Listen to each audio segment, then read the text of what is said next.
जय महाराष्ट्र मित्रांनो, भारत सरकार वन विभागातर्फे सरळ सेवा भरती निघाली आहे. खासियतीची अशी आहे की फक्त तुम्ही 10वी पास आहात तर मल्टीटास्किंग स्टाफ, त्यानंतर 12वी झालंय, टायपिंग झालंय, तर स्टेनोग्राफर, ITI झालंय, ग्रॅज्युएशन झालंय, सगळ्यांसाठी ते वॅकन्सी असणार आहे.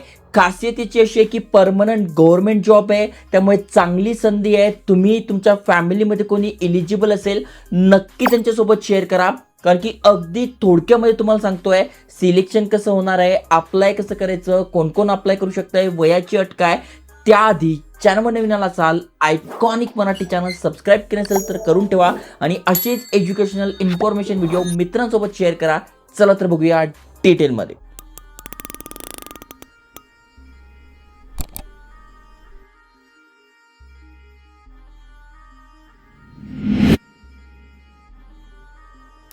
तर मित्रांनो, तुम्ही स्क्रीनवर यांची ऑफिशियल वेबसाईट बघू शकताय.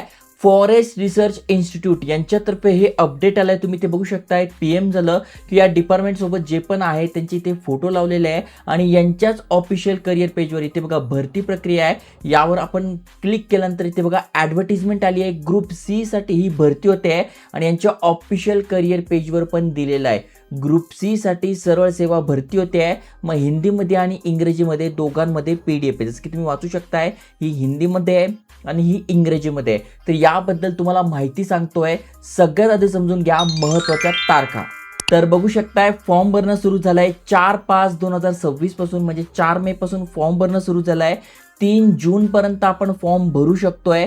त्याच्यानंतर आपली जी कम्प्युटर बेस्ड एक्झाम असणार आहे ती जूनच्या शेवटच्या आठवड्यात असणार आहे. म्हणजे जूनपर्यंत आपण फॉर्म भरतोय, 3 जूनपर्यंत.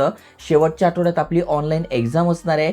त्याच्यानंतर आपला स्टेज 2 आणि स्टेज 3 म्हणजे याचं सिलेक्शन प्रोसेस जे आहे ते 3 टप्प्यामध्ये आहे. म्हणजे 3 आपल्या एक्झाम होत आहे, पण कुठलाही इंटरव्ह्यू वगैरे इथे होत नाहीये. ओके, जी की एक चांगली गोष्ट आहे. आता सगळ्यात महत्त्वाचं समजून घ्या, कुठल्या पोस्टसाठी काय शिक्षण तुमचं पाहिजे.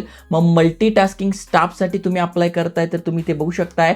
तुमचं वय 18 ते 27 पाहिजे, पण जर काय कॅटेगरीत नसाल, म्हणजे बघू शकता तुम्ही SC ST मधून असाल तर तुम्हाला 5 वर्षी सूट आहे.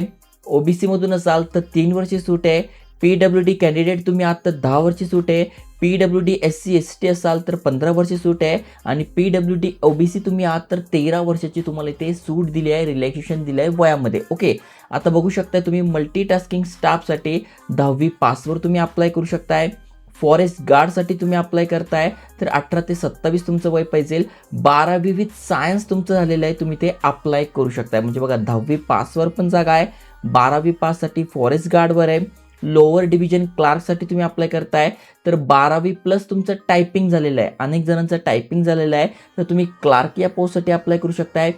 टेक्निशियन मेंटेनन्स यासाठी तुम्ही अप्लाय करताय तर 10वी प्लस तुमचा ITI झालेला आहे. ओके, मग मेंटेनन्स फील्डमध्ये तुम्ही अप्लाय करू शकताय. स्टोअर कीपरसाठी तुम्ही अप्लाय करताय तर फक्त आणि फक्त 12वी. अनेक जणांचं म्हणणं असेल आमचं 12वी झालं पण टायपिंग झालं नाही, त्यामुळे आम्ही इथे अप्लाय करू शकत नाही, पण तुम्ही स्टोअर कीपरसाठी अप्लाय करू शकताय. ओके, म्हणजे प्लेन 10वी झालं आहे, प्लेन 12वी झालं आहे, 12वी प्लस टायपिंग झालं आहे, 10वी प्लस ITI झालं आहे तरी करू शकताय. टेक्निशियन रिसर्च फील्ड लॅबसाठी तुम्ही अप्लाय करताय तर 10वी प्लस 2 म्हणजे 12वी तुमचं सायन्स झाले, 60% मार्क पडले तरी करू शकताय. स्टेनोग्राफर ग्रेड 2 साठी तुम्ही अप्लाय करताय, 12वी विथ स्टेनोग्राफर स्किल तुमच्याकडे आहे, अप्लाय करू शकताय. टेक्निकल असिस्टंट लॅब यासाठी तुम्ही अप्लाय करताय तर इथे बघा वय 30 पर्यंत आहे आणि कॅटेगरीत नसेल तर वयामध्ये सूट सुद्धा आहे. Bachelor degree in science with relevant subject आहे, अप्लाय करू शकताय. आणि laboratory information assistant bachelor degree in library science तुमचं झालंय, तुम्ही अप्लाय करू शकताय. त्यामुळे चांगली संधी आहे गव्हर्नमेंट जॉब मिळवायची. अनेकांना इंटरव्ह्यूची भीती वाटते तर इथे इंटरव्ह्यू सुद्धा होणार नाही आहे. 3 स्टेजमध्ये आपली एक्झाम होते. कोणत्या 3 स्टेज आहेत तुम्ही ते बघू शकता. सगळ्यात पहिली आपली कम्प्युटर बेस्ड टेस्ट होणार आहे, जी की जूनच्या शेवटच्या आठवड्यात होईल. त्याच्यानंतर स्टेज 2 मध्ये डिस्क्रिप्टिव्ह टाईप तुमची टेस्ट असणार आहे आणि स्टेज 3 मध्ये स्किल किंवा ट्रेड किंवा फिजिकल टेस्ट. आता हे मध्ये कसं असेल, म्हणजे ज्यांचं टायपिंग झालं त्यांची टायपिंगची स्किल, ज्यांचं स्टेनोग्राफर झालं त्यांची स्टेनोग्राफरची टेस्ट, अशा प्रकारे होणार आहे ही तुमची स्किल किंवा ट्रेड टेस्ट. ओके, आता सगळ्यात महत्त्वाचं म्हणजे कुठल्या पोस्टसाठी किती जागा आहे. तर बघा तुम्ही मल्टीटास्किंग स्टाफ म्हणजे 10वी बेसवर तुम्ही अप्लाय करताय तर 45 जागा आहे. फॉरेस्ट गार्डवर 7 आहे, लोअर डिव्हिजन क्लार्क 8 जागा आहे. टोटल इथे 91 जागा आहे, तुम्ही जसं की इथे बघू शकताय. फी किती आहे ते तुम्ही ते बघू शकताय. ओबीसी, जनरल आणि ईडब्ल्यूएस तुम्ही कॅन्डिडेट आहात तर 1500 रुपये फी आहे, जी की यांनी जास्ती ठेवली आहे. पण आता गव्हर्नमेंट जवळपास 1500च्या आसपास फी घेतच आहे. आणि female SC ST PWBD candidate तुम्ही आहात तर 700 रुपये फी इथे असणार आहे.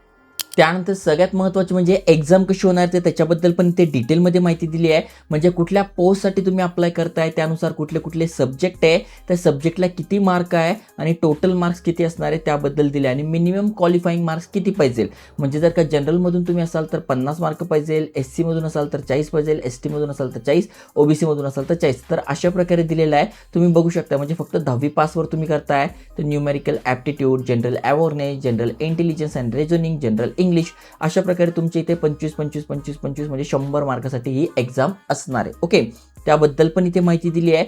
सगळी माहिती तुम्हाला PDF मध्ये दिसून जाईल. सेकंड एक्झाम कशी होणार आहे, डिस्क्रिप्टिव्ह टाईप क्वेश्चन, तर त्याच्याबद्दल पण माहिती दिलेली आहे. म्हणजे AC असणार आहे, 50 मार्कासाठी 45 मिनिटं मिळणार आहे आणि मॅक्झिमम 50% ऑफ मॅक्झिमम मार्क्स तुम्हाला इथे पाहिजे. ओके, त्याच्यानंतर तुमची तिसरी जी टेस्ट होणार आहे त्याबद्दल पण इथे माहिती दिली आहे. म्हणजे लोअर डिव्हिजन क्लार्कसाठी टायपिंगची होणार आहे, टेक्निशियनसाठी स्किल टेस्ट होणार आहे, स्टेनोसाठी तुमची स्टेनोग्राफर टेस्ट होणार आहे, फॉरेस्ट गार्डसाठी तुमचं फिजिकल स्टँडर्ड आणि व्हेरिफिकेशन होणार आहे. मल्टीटास्किंग स्टाफसाठी इथे कुठलीही तुमची स्किल टेस्ट वगैरे होत नाही आहे, जी की सगळी माहिती या PDF मध्ये दिली आहे. तुम्हाला अप्लाय करायचं आहे तर बघा ही यांची ऑफिशियल वेबसाईट आहे, यावरूनच आपण अप्लाय करणार आहोत. ओके, तर मित्रांनो चांगली संधी आहे. तुम्ही तुमच्या फॅमिलीमध्ये मित्रांमध्ये कोणाचं 10वी झालंय, 12वी झालंय, टायपिंग झालंय, स्टेनोग्राफर झालंय किंवा लॅब असिस्टंट झालेला आहे तर नक्की तुम्ही ते अप्लाय करू शकताय. असे भरपूर सारे अपडेट आपण आणतोय जेणेकरून तुम्ही एक चांगलं करिअर करू शकाल. डेली तुम्हाला अपडेट मिळेल, त्यामुळे नक्की मित्रांसोबत शेअर करा आणि अशाच एज्युकेशनल इन्फॉर्मेशन व्हिडिओसाठी